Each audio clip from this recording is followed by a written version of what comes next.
मुल्तान निजी housing scheme में 20 feet गहरे गड्ढे की खुदाई के दौरान 4 मजदूर मट्टी का तोदा गिरने के बायस मट्टी तले दबकर जाम बहक हो गए। रेस्क्यू ने जाम बहक अफराद की लाशों को नश्तर अस्पताल मुंतकिल कर दिया गया है।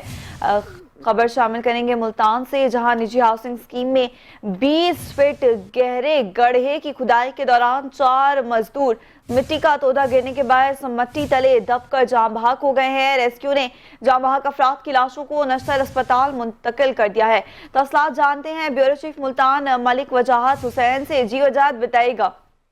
जी, मुल्तान निजी हाउसिंग स्कीम में 20 फुट गहरे गड्ढे की खुदाई करते हुए 4 मजदूर मट्टी का तोदा गिरने की वजह से मलबे तले दबकर जा बहक हो गए, जबकि मजदूर रोड की खुदाई करते हुए मट्टी के मलबे तले दब गए।